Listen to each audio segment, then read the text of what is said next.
본 방송에서 제공하는 투자 정보는 투자 판단에 대한 조언입니다.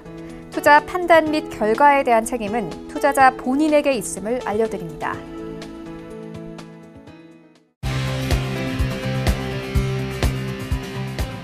슈퍼스탁 발굴 프로젝트 글로벌 슈퍼스탁의 김민아입니다.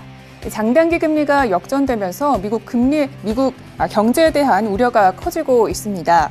과거를 살펴보면 이런 현상이 지속된 이후에 금융위기가 찾아왔다고 하는데요. 때문에 간밤에 뉴욕 3대 지수는 3% 넘게 폭락했습니다. 문제는 우리나라 증시와 중국 증시가 동조화 흐름을 보여주고 있다는 거죠. 이런 상황에서 저희는 어떻게 매매 전략을 세워야 하는지, 안전자산에 대한 전망은 어떤지에 대해서 오늘도 글로벌 슈퍼스탁과 함께 하시면서 풀어가 보시기 바랍니다. 자, 그럼 본격적으로 오늘 알아볼 코너별 이슈부터 확인해 보겠습니다. 먼저 글로벌 코너입니다. 첫 번째 이슈에서는요, 미국과 중국이 무역전쟁 이후에 다른 모습을 보이고 있어서 주목을 받고 있다고 합니다. 트럼프는 현재 강경한 입장을 고수하고 있는 반면에 중국은 합의의 주력을 보이고 있다고 하는데요. 첫 번째 소식 만나보시면서 자세한 이야기 풀어보시기 바랍니다. 두 번째 이슈에서는요, 국제 유가에 대한 이야기를 준비했습니다. G20 정상회담에서 러시아와 사우디가 감산에 대한 합의를 밝혔는데요. 하지만 트럼프는 저 유가를 지지하기 때문에 현재 이 합의에 대해서 어떤 반응을 보일지가 주목을 받고 있습니다. 자세한 소식 잠시 후에 함께 만나보겠습니다. 이어서 차이나 코너로 가보도록 하겠습니다. 먼저 첫 번째 이슈입니다. 첫 번째로는 중국 시장에서 개방의 움직임을 보여주고 있는 모습을 저희가 살펴보려고 합니다. 첫 번째 주인공은 보험업계라고 하는데요. 중국의 개방이 세계 시장에 미칠 영향과 중국 내 시장에서 문제점은 없는지 알아보는 시간을 준비했습니다. 두 번째 이슈도 함께 보도록 하겠습니다. 계속해서 저희가 개방 정책에 대해서 알아보는 시간을 준비를 했습니다. 시장 개방으로 인해서 가장 타격을 받을 업체가 바로 유제품 업체라고 하는데요. 잠시 후에 시장 전망까지 알아보는 시간 갖도록 하겠습니다. 네, 이어서 코인 코너로 가보도록 하겠습니다. 첫 번째 코너에서는요, 뉴욕 맨하탄 아파트들도 이제는 블록체인으로 구매가 가능하다고 합니다. 중개인이 없기 때문에 저희 블록체인 산업이 또 투자자들에게는 희소식이 아닐 수가 없는데요. 관련 소식 잠시 후에 만나보고요. 두 번째 이슈도 함께 보도록 하겠습니다. 이번에는 블록체인 특허 조건에 대해서 알아보는 시간을 가지도록 하겠습니다. 특허 등록에 중요한 건 바로 발명이죠. 그런데 블록체인이 이 발명 상품으로 저희가 볼 수 있는지도 가장 중요하다고 하는데요. 관련해서 어떤 노력이 필요한지 대해서도 자세하게 풀어볼 테니까요. 끝까지 함께해 주시기 바랍니다. 그럼 본격적으로 글로벌 슈퍼스탁 출발합니다.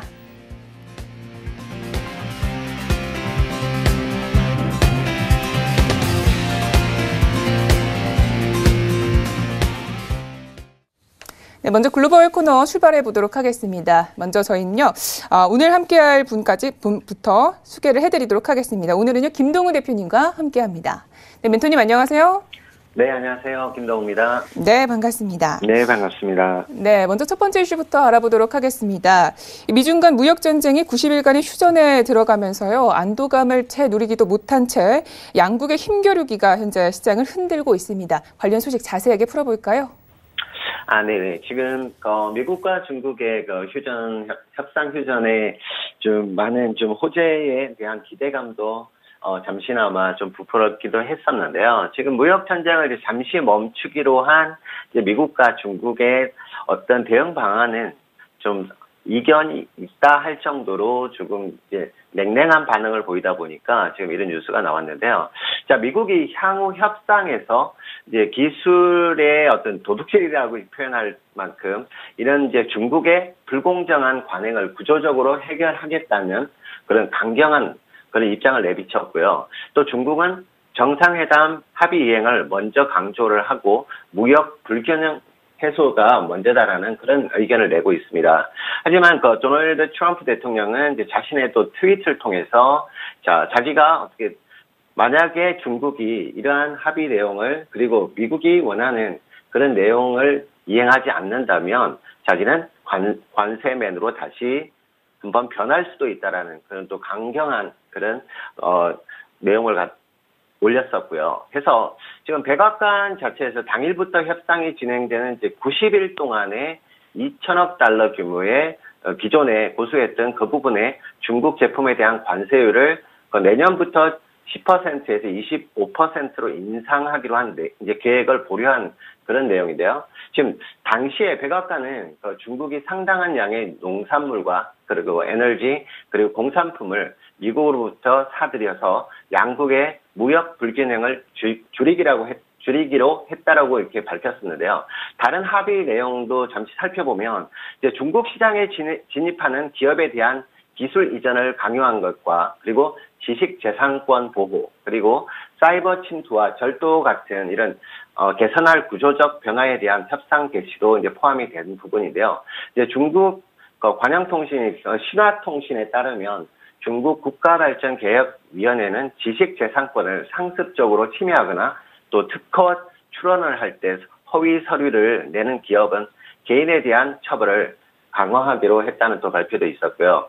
이렇게 지식재산권 절도는 미국이 중국을 상대로 무역전쟁을 시작하게 만든 어떤 명분 가운데 하나였고요. 또 향후의 협상에 있어서도 주요 대상이기도 합니다. 그래서 중국 석유화공 그룹인 시노펙의 무역 계열사인 유니펙은 내년 3월 전에 미국산 원유의 중국 운송을 재개하기로 한 것으로 일단 전해지고 있습니다.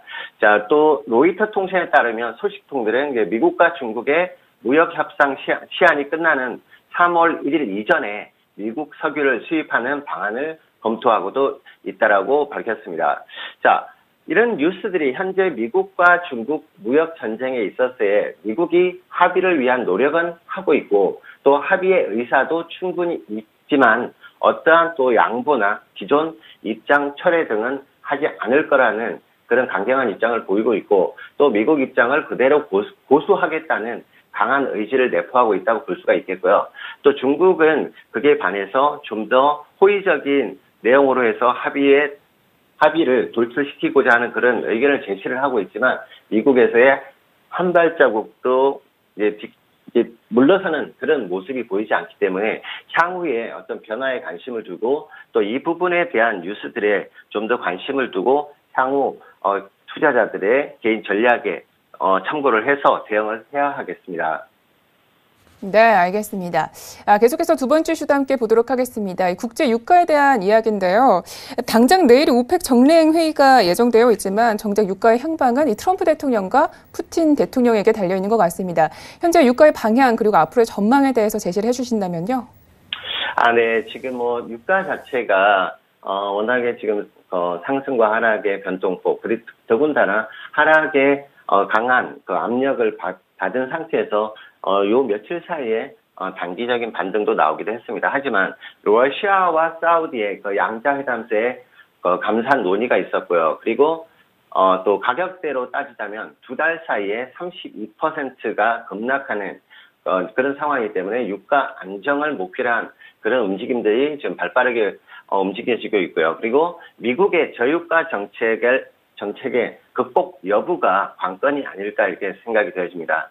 자, 100달러대를 바라본다 하는 이제 뉴스들이 나온 지가 벌써 두 달 만에 50달러대까지 거의 절반에 달하는 그런 하락을 폭을 보여주고 있기 때문에 국제유가 자체가 지난 14개월 만에 최저치를 찍고 지금 단기 반등 중에 있지만 강한 반등의 모멘텀은 아직까지는 포착되고 있지 않다라고 보여지고요. 더군다나 오펙 회원국들의 감산 논의에 시동이 걸리면서 미국의 완강한 반대를 뚫고 과연 유가 견인에 성공할 수 있을지 그 부분이 가장 큰 이슈가 되겠습니다. 자, 글로벌 오일 빅3 중에 미국을 제외한 두 나라가 이제 뜻을 맞추게 됐는데요. 자, 러시아와 사우디가 이제 그 대상국이 되겠고요. 자, 러시아와 사우디의 이런 공동 행동에 있어서 서로의 약속을 다졌는데요. 블룸버그 통신 외에 외신들에 따르면 아르헨티나에서 푸틴 러시아 대통령과 그리고 무함마드 빈 살만 사우디 왕세자가 양자회담을 했다라고 보도를 했습니다. 자, 두 정상이 이 같은 결정을 한 근본적인 이유는 당연히 국제유가가 바닥을 찍고 있기 때문이고요. 또 미국 서부 텍사스당 원유가 지난달 30일 날 배럴당 50.93달러까지 기록을 했고 장중 한때 49달러대까지도 하락을 하기도 했기 때문에 연중 최고치에 비한다면 거의 33%가 넘는 그런 하락폭이 나오고 있고요. 여기서 짚고 넘어갈 부분은 지금 외화벌이에서 가장 큰 타격을 받고 있는 산유국들이 이제 공동 행동에 나서려는 가장 큰 이유가 되겠고, 문제는 세계 1위의 산유국인 미국이 기록적인 유가 하락을 의도적으로 지금 이끌어내려고 하는 데 있고, 그 주체는 바로 트럼프 대통령이라는 거고요. 그는 이제 석유 가격을 낮춰서 미국 내 민간 소비를 촉진시키고 경기를 부양해서 궁극적으로 성장률을 높이겠다는 그런 의지를 밝히고 있는데요. 하지만 트럼프 대통령이 이랬던 유가 하락을 주 목표라는 이런 정책이 과연 향후에 기업 실적이라든지 모든 부분에 좋은 영향을 미칠까? 제 개인적인 생각은 꼭 그렇지 않다라고 보여지고요. 현재 유가를 이제 둘러싼 여러 가지 변수들이 많이 남아 있고, 그리고 상승이냐 하락이냐의 이런 변수들도 여전히 변수가 많이 남아 있기 때문에 만약에 오펙에서의 감산에 실패할 거라는 그런 지금 예상도 나오고 있고요. 또 국제 유가가 35% 넘게 이제 폭락한 상황에서도 오펙이 산유량을 동결을 한다면 하는 그런 가설도 나오고 있기 때문에 지금 여러 가지 굉장히 혼란스러운 그런 상태이기 때문에 향후에 이러한 주요 대내외적인 이슈들의 흐름과 그리고 국제 유가에 의한 그런 가격 변동성에 좀 초점을 맞춰야 되겠습니다. 그래서 예상하기는 지금 상당히 어려운 포인트다, 이런 생각이 들고요. 단기간에 급등도 힘들어 보이고, 만약에 감산 내용이라든지 그런 어떤 오펙에서의 의지가 제대로 반영이 되지 못한다면 추가적인 하락도 나올 수 있다는 점 꼭 유념하셔서 향후 전략 대응에 꼭 참고하시기 바랍니다. 네, 알겠습니다. 자, 이렇게 해서 이슈 두 가지는 여기까지 짚어보도록 하겠습니다. 자, 이번에는요, 본격적으로 매매 전략 시간으로 가보도록 하겠습니다. 저희 김동훈 대표님은 또 매매 전략에 대해서 저희 상품들 하나하나 짚어주시고 계신데요. 먼저 S&P 500 지수부터 보도록 하겠습니다. 이번 지수에 대한 향방 어떻게 보시는지요? 네. S&P 500 같은 경우 지난주에 단기 상승파 흐름으로 해서 단기적으로 제가 최대 2,800포인트 내외까지의 상승도 제가 예고를 드렸었는데요. 2,800대 이상을 고점을 형성한 이후에 또 단기적인 악재에 의해서 지금 큰 폭의 지금 하락폭을 보여주고 있는 그런 상황입니다. 그래서 2,800선 이상까지의 고점 형성 후에 지금 요 며칠 사이에 큰 폭의 하락이 나오고 있고, 어제 미국의 또 시장으로 인해서 큰 거래량이 많이 축소된 상황에서 오늘 아침 새벽에 재개된 시장에서 또 아침 이른 시간대에 평소에 볼 수 없는 그런 변동성을 지금 보여주고 있어요. 그래서 오늘 아침 시간대만 해도 지금 거의 400틱에 가까운 400틱에서 거의 800틱간 내외의 큰 폭의 변동성을 보이고 있는 그런 흐름인데요. 현재 2640선대까지 저점을 찍은 이후에 지금 단기 급반등하고요. 제가 봤을 때는 오늘 목요일 그리고 어제 휴장으로 인한 그런 흐름에 의해서 세력들의 큰 흔들기가 지금 같이 진행되고 있다라고 보여지고요. 더군다나 미국, 중국의 무역 합의에 대한 또 좋지 않은 그런 예견들이 나오면서 지금 하락 압력을 계속 받고 있습니다. 그래서 단기적으로는 어떤 이슈에 의해서 단기적인 급반등도 가능한 구간이기도 하지만 지금은 변동성을 동반한 혼조 흐름이기 때문에 자체적인 어떤 기술적인 분석보다는 대내외적인 이슈에 의해서 지금 흔들리고 있는 장세라고 볼 수가 있고요. 그래서 단기적으로는 2650선의 지지 여부 확인하셔야 되겠고, 그리고 상단은 2700선의 재돌파 여부가 관건이라고 보여집니다. 해서 지금 자리는 중간 자리에서 지금 혼조 흐름 보이고 있는 자리이기 때문에요.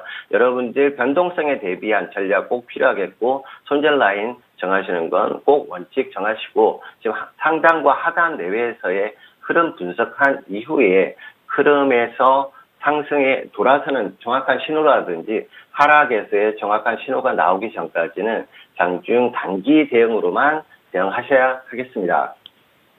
네, 거래량이 평소에 없었던 시간대에도 하락이 나오면서 조심하라는 말씀을 해주셨는데요.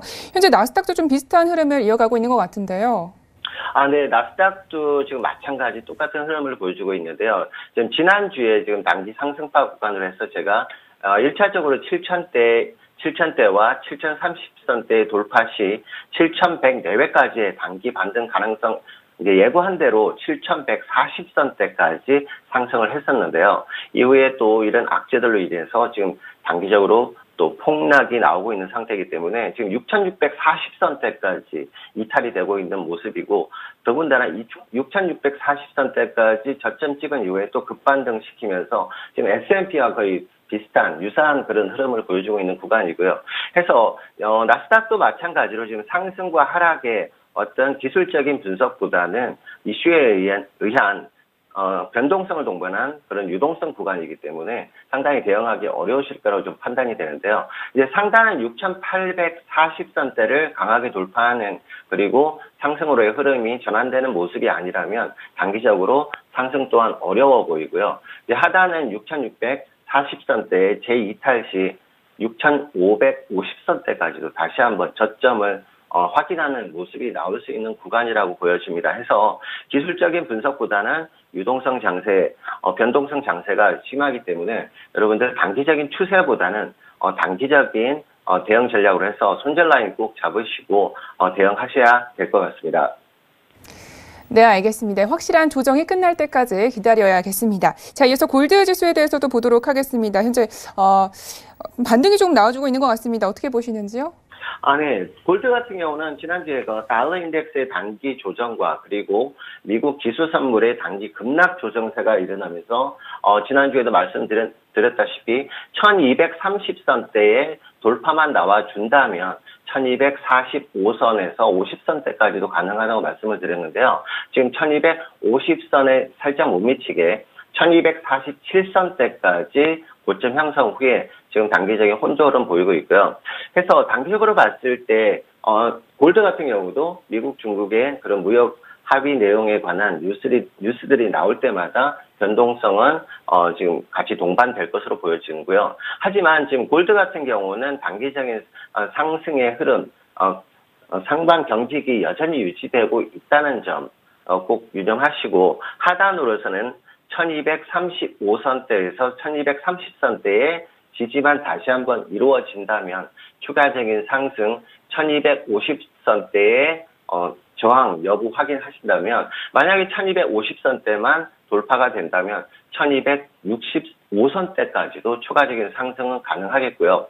이 부분은 지금 미국, 중국 무역 합의 내용에서의 이슈들에서 악재가 나오느냐, 호재가 나오느냐에 따라서 변동성은 심화되겠고요. 해서 단기적으로 봤을 때는 1235라인대에 지지 확인하시면서 그 부분을 지지 라인으로 잡으시고 단기적인 매수 전략 가능하겠습니다. 그래서 손절 라인은 30틱 정도의 손절 라인 설정하시고 단기적인 저가 내외에서의 매수 가능할 보이고요. 상단은 1250선대의 돌파 여부 확인하시면서 만약에 돌파가 된다면 1265라인대까지도 상승 가능하다는 말씀드리고 싶습니다. 네, 알겠습니다. 자, 계속해서 크루드 오일에 대한 매매 전략도 알아보도록 하겠습니다. 이슈에서도 저희가 살펴봤는데요. 이 국제적인 요인 때문에 현재 양방향 모두 압박을 받고 있다고 말씀해 주셨습니다. 오늘장 전략 좀 어떻게 보시는지요? 네, 오일도 제가 50불대선도 좀 이탈이 될 가능성을 계속 언급을 드렸는데요. 지금 49불대까지 저점 확인 후에 장기적이죠. 단기라고 볼 수도 없고 장기적으로 급락이 워낙에 컸기 때문에 이 부분에서 단기적인 반등이 54불대까지 진행이 됐었고, 그리고 미국, 중국의 무역 합의의 가능성이 타진되면서 단기적인 급반등은 나왔습니다. 하지만 또 미국, 중국의 합의 내용에 대한 또 다른 악재적인 그런 뉴스들이 나오면서 또 단기적으로 지금 조정을 받고 있는 구간입니다. 그래서 단기적으로는 이슈들에 대한 의한 변동성이 오일에 가장 크게 미칠 것 같고요. 그리고 또 오펙의 정례회의의 결과에 따라서 크게 출렁일 수 있는 그런 구간이라고 보여지고, 기술적 분석으로만 보자면 오일은 지금 상방으로의 단기 반등 쪽에 무게가 실리는 게 맞지만, 만약에 또 다른 악재가 나온다면 다시 한번 추가적으로 50불대 선이 이탈되는 흐름도 나올 수 있다라고 보여져요. 그래서 단기적으로는 52불대의 지지 여부 꼭 확인하시고요. 매수를 하시더라도 52불대의 손절 라인 230 틱 정도 설정하시고 꼭 대응하시기 바라겠고, 이탈된다면 반등 시 매도 전략도 한번 구상해 볼 만하다라고 보여지고요. 상단은 지금 54.45 부분 직전 고점에 돌파 여부 꼭 확인하시고, 만약에 돌파가 된다면 55불대 중반까지도 단기적인 반등은 가능해 보입니다. 그래서 5일도 또한 마찬가지로 지금 변동성을 동반한 그런 유동성 장세 성격이 강하고 뉴스들에 의해서 지금 변동성이 심화되는 구간이기 때문에 추세적인 부분보다는 단기적인 흐름에 따른 흐름에 동반한 그런 전략으로 여러분들이 대응하셔야 되겠습니다. 네, 알겠습니다. 자, 이렇게 해서 글로벌 이슈는 여기까지 말씀 듣도록 하겠습니다. 멘토님 오늘도 말씀 고맙습니다. 네, 감사합니다.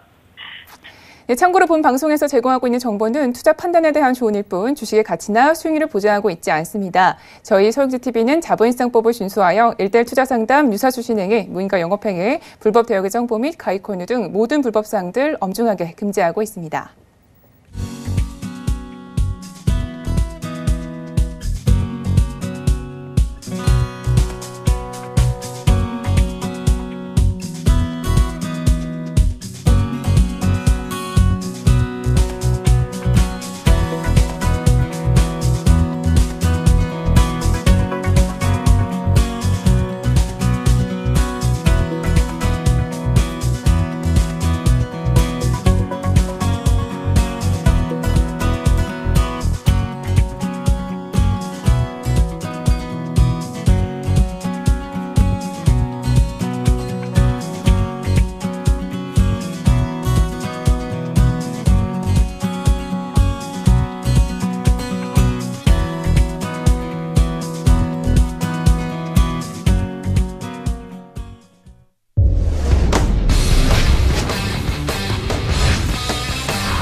네, 차이나 코너 시작하도록 하겠습니다. 자, 오늘은요, 김정철 본부장님과 함께합니다. 인사 나눠볼게요. 안녕하세요. 네, 안녕하십니까. 네, 반갑습니다. 저 이슈 분석하기에 앞서서요, 마감 시황부터 알아볼 텐데요. 아무래도 미중 간의 전쟁이 좀 풀리지 않으면서 계속적으로 하락을 하고 있습니다. 0.61%대 하락했다고 하는데 자세한 소식 들어볼까요? 네, 4개월 만에 하락한 거고요. 제가 반등 나왔다가 지금 4일 만에 하락을 했습니다. 하락을 했는데도 그래도 나쁘진 않았어요. 왜냐면 양봉을 냈기 때문에 나쁘진 않았는데, 제가 봤을 때는 그렇지만 오늘은 좀 밀릴 가능성이 좀 있다, 뭐 이렇게 보여지고요. 사실 산실종합이 잘 가다가 문제가 생겼던 건 뭐였냐면 무역전쟁이 좀 소강공에 들어가는 거 아니냐 해가지고 며칠 동안 지금 올라왔는데, 그 올라온 거에 대해서 이제 그 트럼프 대통령이 이제 또 트위터에 한마디 한 거 플러스 그거 위에 이제 그 호름통을 지금 현재 영국 런던 거래소하고 추진해서 지금 교차 거래를 하게끔 하기 위해서 호름통을 이제 준비하고 있었는데, 그 연기가 됐습니다. 그 영국 브렉시트 투표 때문에. 그래서 이제 그 부분 때문에 연기된 부분이 이제 좀 악재로 작용해서 상해종합 증시 같은 경우가 좀 밀렸고요. 항생 지수가 사실 더 심각하게 밀렸는데 1.62%에 밀렸어요. 1.62% 밀렸는데, 그래도 밑에서 조금 그래도 윗꼬리는 달긴 했지만 밑에서 쭉 올라온 양봉으로 끝났다는 부분이 뭐 그렇게 좀 나쁘다까지는 보이진 않는 것 같고요. 일단 금융주들 같은 경우가 홍콩 항생금리에서 조금 밀렸다는 부분을 좀 우리가 좀 아시면 좋을 것 같습니다. 그래서 뭐 심각한 상황은 아닌 것 같고요. 지금 상황 아직까지는 미국장 개장해봐야 할 것 같으니까 지금 현재까지는 뭐 크게 어렵진 않은 구간이다. 뭐 이렇게 좀 보고 있으시면 좋을 것 같고, 오늘 증시 역시 대응 역시 현재 지금 미 지수선물 별로 안 좋아요. 안 좋아서 우리나라 증시도 지금 안 좋은데 일단 밀릴 걸로 예상은 됩니다만은 이 정도 조정을 조금 거친 다음에 재차 상승하는 포인트로 입장하고 맞춰서 간다면 아마 나쁘진 않지는 않을까, 이렇게 좀 보고 있습니다. 네, 알겠습니다. 마감 시황에 대해서 알아봤고요. 본격적으로 이슈 분석을 시작을 해보도록 하겠습니다. 스위스 UBS가 처음으로 이 중국에서 지분 51%가 넘는 지분율 인가를 받았는데요. 최근에는 또 이 알리안츠가 100% 넘는 지분으로 보험업 인가를 받았다고 합니다. 현재 중국의 금융업에 빚쟁이 풀리는 상황인 것 같은데요. 자세한 소식 전달해 주시죠. 네, 11월 5일에 이제 중국 상하이에 이제 국제막 수입박람회, 제가 이 글로벌 슈퍼스타 중국 시연에 얘기를 한번 해드렸죠. 그때 실패만 했었다고. 근데 시진핑 국가주석이 이런 얘기를 했습니다. 중국 금융시장의 대문이 활짝 열어젖힐 것이다 라고 했는데요.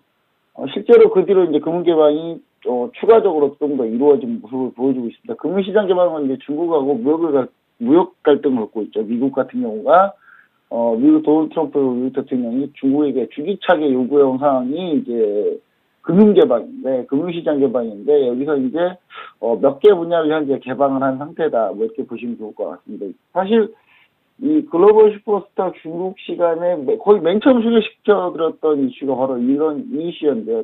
올해 4월에 중국 금융당국이 발표한 금융시장 로드맵을 발표했을 때 제가 이 내용을 자세히 소개를 해드렸는데, 그때 이후로 제가 소개시켜드렸던 게 스위스 EBS 중국지 51% 갖는다는 내용하고 알리안츠가 100% 지분 인수를 100% 지분으로 보험인가 받았다는 거 분명히 제가 얘기 드렸죠. 제가 지금 아젠다 키핑을 상당히 좀 잘하고 있다. 뭐 이렇게 좀 얘기를 좀 드리고 있고요. 그 연장선상에서 계속 얘기를 드리고 있는데 일단 당시 이제 중국 정부 같은 경우가 연내 증권사, 자산운용사, 선물회사, 보험사 이렇게 해가지고 외국 투자 비율을 51%까지 높였습니다. 기존에는 49%까지밖에 안 됐었고요. 그러니까 대주주가 될 수 없었던 거죠. 그리고 3년 안에 완전 철폐하기로 하면서 금융업에서 외국인 장벽을 허무는 상징적인 조치가 좀 이루어지고 있다. 근데 이 부분은 뭐냐면 증권사, 자산운용사, 선물회사, 보험사 여기에 국한되어 있습니다. 그리고 여기에 이제 신용평가사인 피치가 드디어 또 중국에서 설립 허가를 받았다고 하네요. 채권시장 신용평가 서비스를 아마 제공할 것 같고요.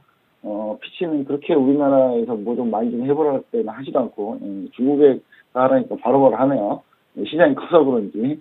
일단은 신용평가사 피치 역시 이제 신용평가 서비스를 진행하기 때문에 웬만한 부분은 거의 다 열렸다. 뭐 이렇게 보시면 좋을 것 같은데, 일단 열리는 게 약간 단계적이고, 보험주 같은 경우는 100% 지분 인수를 허가 있는데, UBS 같은 경우는 일단 증권업 쪽이라서 이런 부분은 한 51% 정도까지로만 이제 제한을 하고 있고, 약간 그런 상황입니다. 그래서 그런 부분을 우리가 좀 감안하면 사실 52%나 100%나 차이는 없습니다. 왜냐면 의사결정을 할 수 있거든요. 대주주이기 때문에.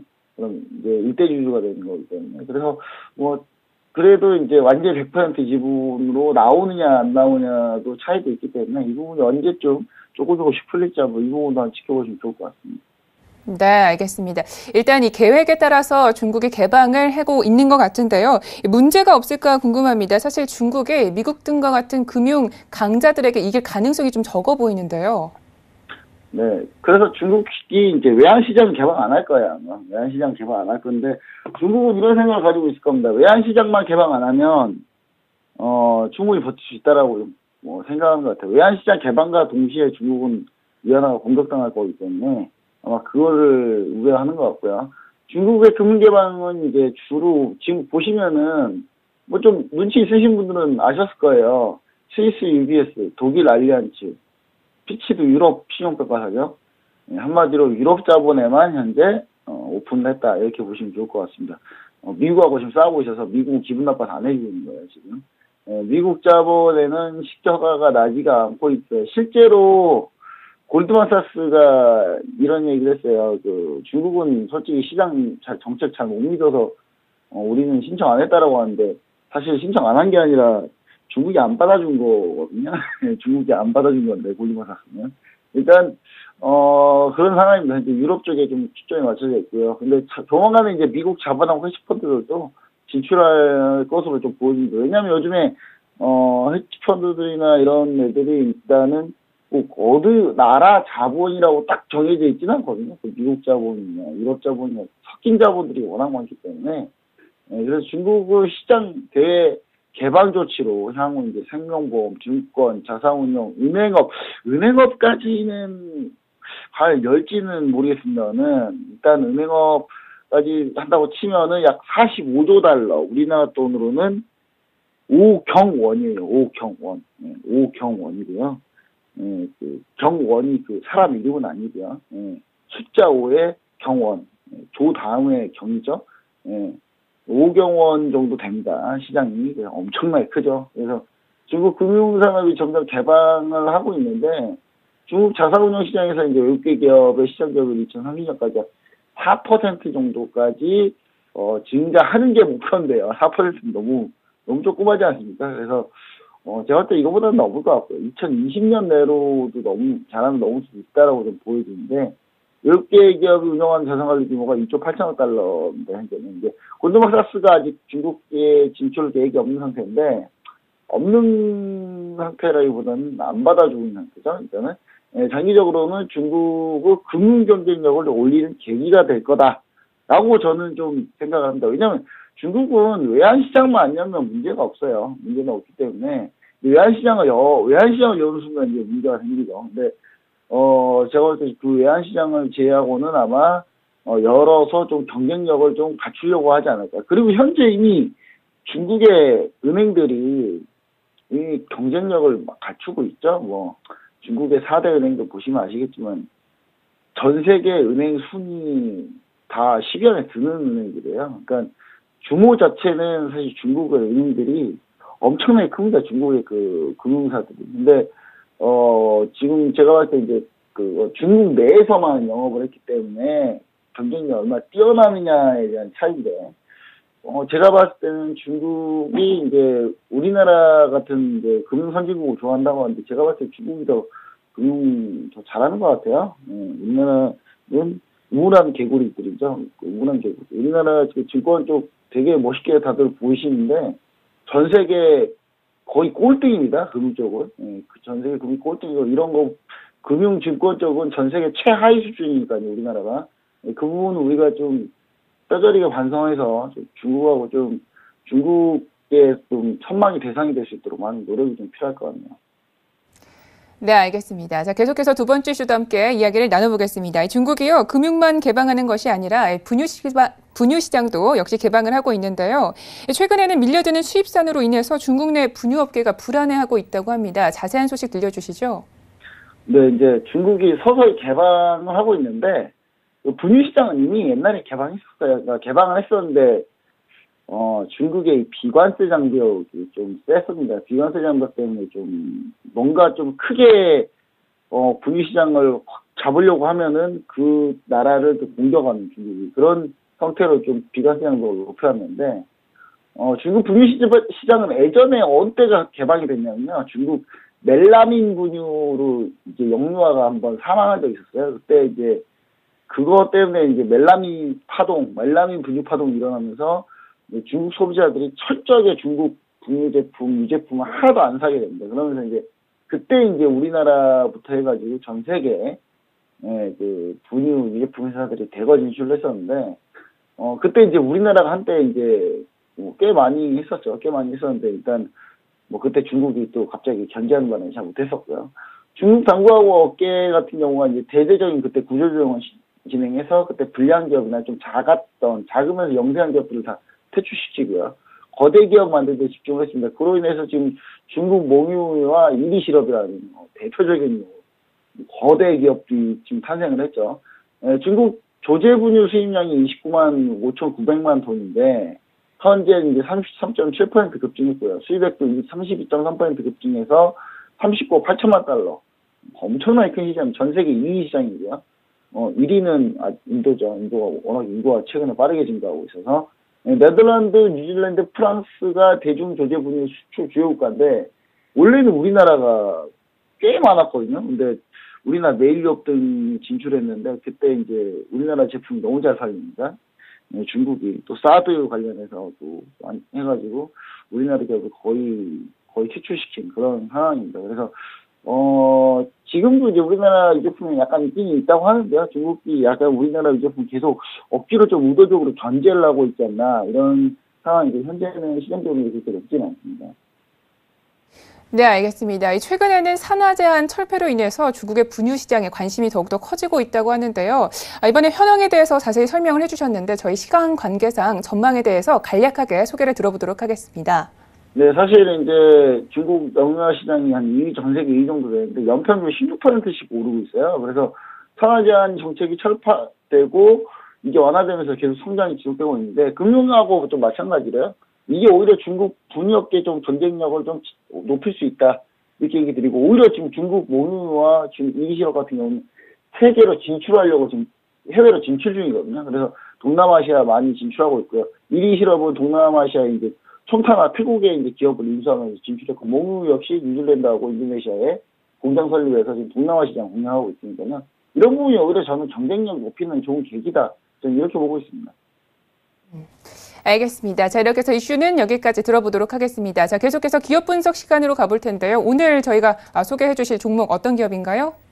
네, 그래서 중국 분유 제품들 회사들을 가지고 나왔습니다. 제가 예전에 한번 가지고 나왔어요. 가지고 나왔는데, 일단 이리시럽 같은 경우가 저희가 수익을 한번 거뒀었죠, 이때.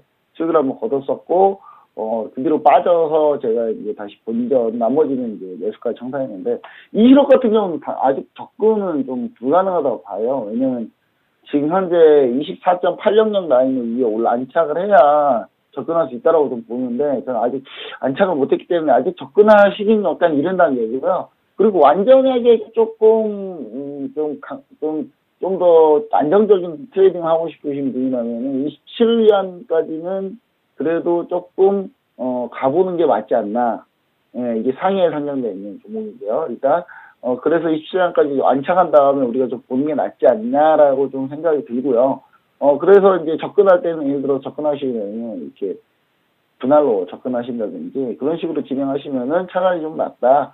이렇게 좀 보여지고요. 그래서 이리시럽 같은 경우는 아직은 아니지만 이렇게 올라오는 과정에서 접근하시는 게 제일 좋다라고 보여집니다. 그래서, 이리시럽이 이제 모유하고 치열하게 1, 2 다툼하고 있는 회사예요. 그래서, 지금 해외 진출하는 부분이 얼마나 가시적으로 성과가 있을지 그 부분만 좀 우리가 좀 확인만 해보면 좋을 것 같고요. 그 다음 종목으로 제가 중국 모유를 또 가지고 나왔습니다. 오늘 중국 유제품 특집인데, 예.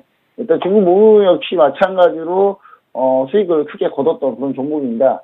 이런 거 역시 제가 소개를 예전에도 해드렸었고요. 이 종목 같은 경우도 마찬가지입니다. 마찬가지인데, 이 종목은 다만, 차트 흐름이 조금 더 괜찮아요. 차트 조금 더 괜찮다는 건 뭐냐면, 보시면 아시겠지만, 그래도 지금 행보하는 구간 내에 여기서 수렴하고 있기 때문에, 제가 봤을 때는 지금 현재에서도 매수가 접근이 가능합니다. 매수 접근이 가능하고요. 지금 24.800인데 24.800 홍콩도 상장되어 있는데요. 일단 그래서 여기를 가볍게 돌파할 거라 보여지고 있고요. 26.1년 정도 돌파할 거라 보여지고 있기 때문에 이 부분까지 해가지고 뭐 간단하게 2차 수익 잡아주시고 2차 수익 28.980까지 잡으시면은 상당히 좀 나쁘지 않은 트레이딩 전략이다. 그리고 여기서 밀린다 하더라도 21.580에서 추가하면서 때리고 19.470 라인에서 손절까지 잡으면 거의 손절될 가능성이 없는 라인이기 때문에 저 때는 중국 모으면 차라리 좀 지금 접근하면 좋다 이렇게 말씀드립니다. 네, 알겠습니다. 이렇게 해서 차이나 이슈는 여기까지 이야기 듣도록 하겠습니다. 멘토님 말씀 고맙습니다. 네, 감사합니다. 참고로 본 방송에서 제공하고 있는 정보는 투자 판단에 대한 조언일 뿐 주식의 가치나 수익률을 보장하고 있지 않습니다. 저희 서영지TV는 자본시장법을 준수하여 1:1 투자 상담, 유사수 신행위, 문의가 영업행위, 불법 대여계 정보 및 가입 권유 등 모든 불법 사항들 엄중하게 금지하고 있습니다.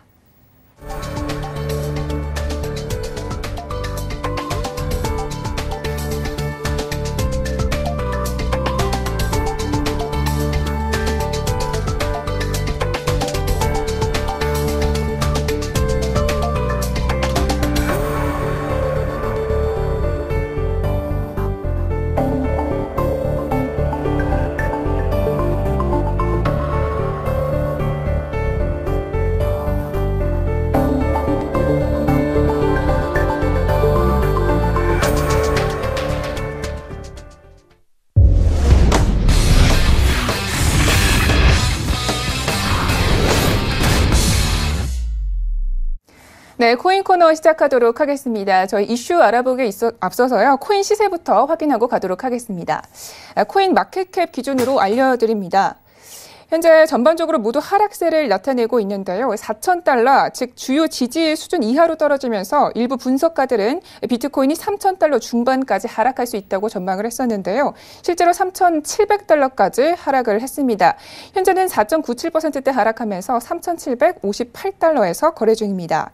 비트코인이 이렇게 하락하면서 대장의 하락에 나머지 코인들도 약세를 보여주고 있습니다. 현재 리플은 3.87%대 하락 중이고요. 이더리움은 6.96%대 하락하면서 102달러에서 거래 중입니다. 특히 상위 알트코인 중에서는요, 비트코인 캐시가 현재 12%가량 하락하면서 지난 7일 동안은 30%가량 급락을 했다고 하는데요. 현재는 130달러 부근에서 거래 중이고요. EOS 역시 하락폭이 큽니다. 10% 넘게 하락하면서 2.19달러에서 거래 중입니다. 반면에 시총 10위권에 없었던 트론이 현재 10위까지 올라온 상태입니다. 트론 재단은 향후 블록체인 기금을 조성해서 3년 동안 1억 달러를 투자한다는 소식에 호재로 작용하고 있는 것 같습니다. 한편 현재 암호화폐 가격이 이렇게 빠지면서 블록체인 업계 그리고 채굴업계도 어려움을 겪고 있다고 하네요. 네, 지금까지 시세 동향에 대해서 알아봤고요. 이제 본격적으로 이슈 분석 시작해 보도록 하겠습니다. 오늘은요, 서른지 멘토님과 함께합니다. 안녕하세요. 네, 안녕하세요. 네, 첫 번째 이슈부터 분석을 해보도록 하겠습니다. 증권형 토큰 공개 붐이 부동산에도 불고 있네요. 네. 가장 안정적인 투자처로 인정받는 자산인 부동산은 증권형 토큰 공개 붐에서도 단연 화두입니다. 부동산은 한 건당 가격이 워낙 높고 재산권 행사 등의 국가별로 각기 다른 법적 규제가 적용되어 일반 투자자의 접근이 쉽지 않습니다. 또 유동성이 증권이나 채권보다 현저히 낮다는 점도 투자자들 입장에선 불리합니다. 이런 배경 때문에 부동산 거래에서 중개인은 높은 수수료를 책정하게 되고요. 부동산 자산의 토큰화는 앞서 밝힌 문제점을 해결할 수단으로 조명되고 있습니다. 중개 수수료를 낮추고 투명한 거래 내역을 공개하고 유동성을 높이는 데 토큰화가 유용하게 활용될 수 있다는 주장입니다. 무엇보다 복잡한 부동산 매매 과정을 스마트 컨트랙트를 통해 간편하게 바꿀 수 있습니다. 이런 특징 때문에 기존 부동산 업체들도 앞다퉈 STO에 뛰어드는 모습입니다. 네. 그렇다면 부동산 유동화 시도는 이번이 처음일까요? 부동산을 유동화하려는 시도는 이번이 새로운 것은 아닙니다. 부동산 뮤추얼 펀드로 불리는 리츠는 소액 투자자들로부터 자금을 모아서 부동산과 부동산 관련 대출에 투자해 수익을 얻고 이를 분배합니다. 지난 2014년 국내에 도입된 부동산 펀드도 소액 투자자를 위한 상품을 출범했습니다. 리츠와 부동산 펀드 모두 소액을 모아 부동산에 투자하고 수익을 얻는 형태의 금융 상품이지만 리츠는 주식을 발행해 자금을 모으는 반면 부동산 펀드는 투자자들이 조합을 이뤄 부동산을 매매한다는 차이가 있습니다. 두 가지 모두 도입 이후 기관이나 기금 주도의 수익형 부동산 투자에 치우쳐 있다 보니 개인이 참가하기 어렵다는 점이 한계로 지적되었습니다. 네. 그렇다면 이 부동산 시장에서 STO가 갖는 메리트는 무엇일까요? 소액 투자자들에게 부동산 투자의 기회를 제공한다는 점에서 STO는 리츠, 부동산 펀드 등과 기본적인 형태는 비슷합니다. 다만 국내법의 규제를 받아 승인된 투자자들만이 참여 가능한 리츠와는 달리 STO는 참여자들에 대한 자격 제한이 특별히 없고 국내법의 규제를 받지 않는 해외 투자자들도 참여가 가능합니다. 부동산 펀드와는 달리 만기일이 따로 없어 환금성 역시 또 용이한 편입니다. 의사결정에 있어서 좀 더 자유로우며 빠른 자금 모집과 투명한 운용이 가능하다는 점을 또 장점으로 꼽을 수 있습니다. 기존 리츠는 이사회와 주주총회를 통해 의사결정이 이루어지고 부동산 펀드는 자산운용사 펀드 매니저의 판단으로 의사결정이 이루어져 모든 투자자들이 의사결정에 참여하거나 관여하기가 힘듭니다. 반면 STO는 스마트 컨트랙트를 통해 토큰 소유자들에게 권한을 부여하고 직접 투표로 의사결정을 하거나 스마트 컨트랙트 상에서 의사결정이 이루어지는 과정과 투자자가 이제 어디서 어떻게 되는지 직접 볼 수가 있습니다. 자금 조달 비용 절감 효과 역시 뛰어납니다. 신용평가 무디스는 블록체인이 모기지 계약을 맺는 과정에서 비용을 줄이고 쓸데없이 반복되는 절차를 간소화할 수 있다며 비용을 연간 10에서 20% 삭감할 수 있으며 이는 연간 약 8억 4천만에서 17억 달러에 달할 것으로 분석했습니다. 반면 리츠 기업은 IPO를 위해 재무회계 감사, 법률 의견서 작성, 주식 가격 책정 및 주식 발행 등의 절차를 거쳐야 하고 부동산 펀드는 중개 수수료가 발생합니다. STO는 스마트 컨트랙트를 통해 이러한 절차를 간소화하고 모든 정보를 실시간으로 저장하고 처리할 수 있습니다. 네, 이 STO를 통해서 부동산 매매가 실제로 이루어진 사례가 있을까요? 지난 11월 미국 뉴욕 맨하탄에 400억 원대의 고급 아파트도 STO를 통해 판매됐습니다. 에어스왑 프로젝트의 플루리티에는 유명 암호화폐 분석가인 조셉 루빈과 마이클 노보그라츠 등이 어드바이저로 참여를 했고 미국 금융산업규제당국 등록업체인 플로베르와의 파트너십을 맺었습니다. 다만 이들 또한 SEC의 STO 규제에 따라 적격 투자자들에게만 판매의 기회가 주어졌습니다. 다만 미국 외의 다른 국가에서 진행되는 부동산 STO 프로젝트들의 경우 더욱 자유롭게 STO가 진행되고 있습니다. 홍콩에 본사를 둔 아이하우스닷컴은 일본의 유명 휴양지 카루이자와에 준공돼 일본 카루이타쿠 타임쉐어 리조트를 토큰화폐 판매 중입니다. 현재 판매 중인 1토큰으로 1일 숙박이 가능하고요. 영국의 본사를 둔 비트렌트는 블록체인 기반 투자 플랫폼으로 자체 암호화폐를 통해 부동산 개발에 투자할 수 있고 건설 진행 상황을 투자자들이 실시간으로 모니터링할 수 있습니다. 국내에서도 부동산 매매 플랫폼의 체인화가 추진된 적이 있습니다. 건축개발 기업 플래닝 코리아는 지난 5월 블록체인 기술을 부동산 거래를 간편화하는 비움 플랫폼 출시 계획을 밝혔습니다. 비움은 부동산 매매에 필요한 계약부터 대금 지불 과정까지 스마트 컨트랙트에 기반하는 P2P 부동산 거래와 부동산 토큰화를 골자로 했습니다. 그러나 비움랩은 지난 6월 증권형 프로젝트에 대한 법적 요건을 충족하기 어려워 프로젝트가 지연됨에 따라 이사회를 열고 반환을 결정했다고 공지했으며 프로젝트는 무산되었습니다. 토큰으로 부동산 일정 지분을 갖게 되고 부동산이 매각되면 지분만큼의 수익이 돌아오는 구조가 증권과 비슷하기 때문에 자본시장법 규제를 받을 수 있기 때문입니다.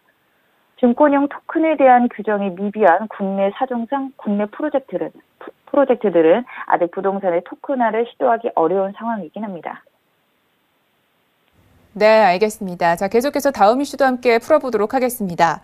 저번 시간에 이어서 블록체인 특허에 대해서 저희가 다뤄볼 건데요. 특허를 위해서는 발명의 성립성이 중요하다고요?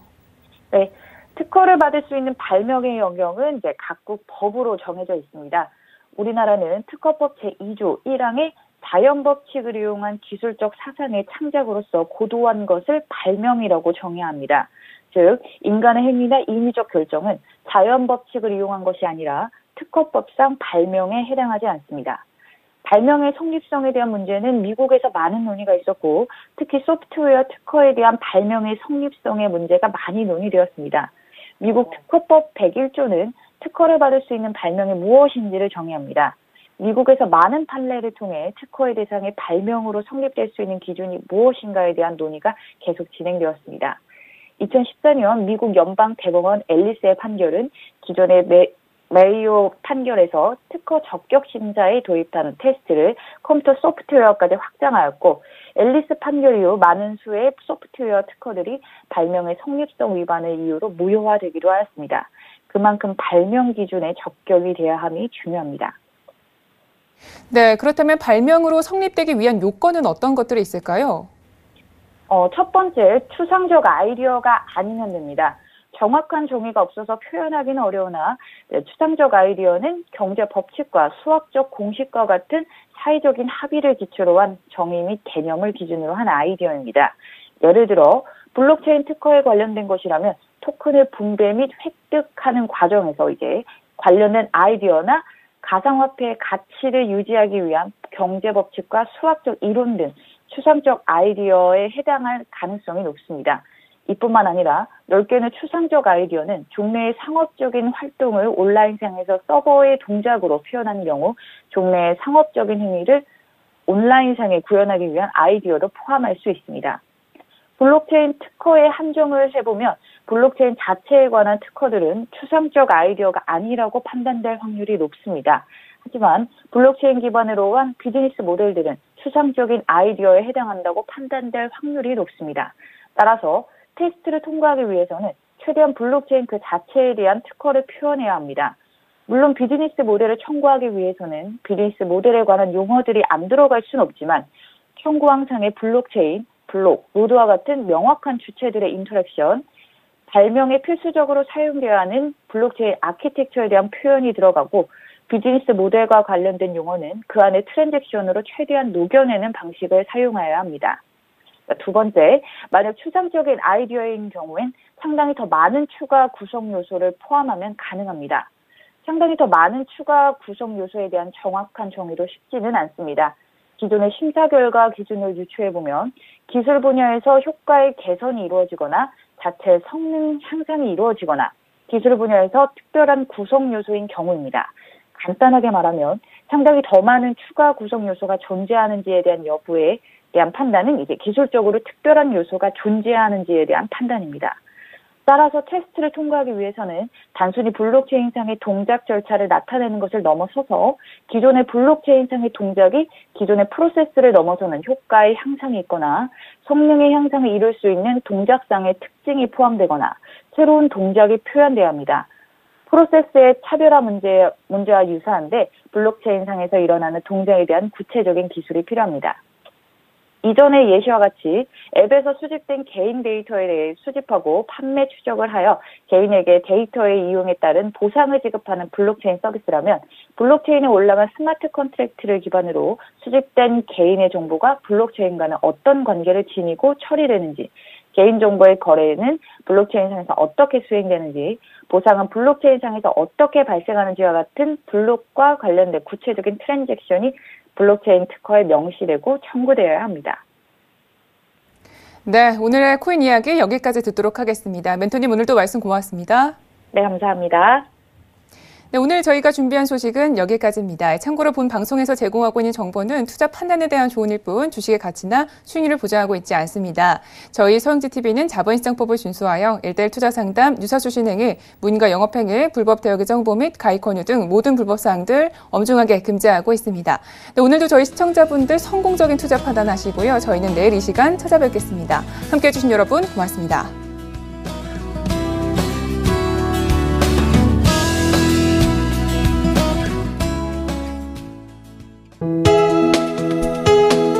본 방송에서 제공하는 투자 정보는 투자 판단에 대한 조언입니다. 투자 판단 및 결과에 대한 책임은 투자자 본인에게 있음을 알려드립니다.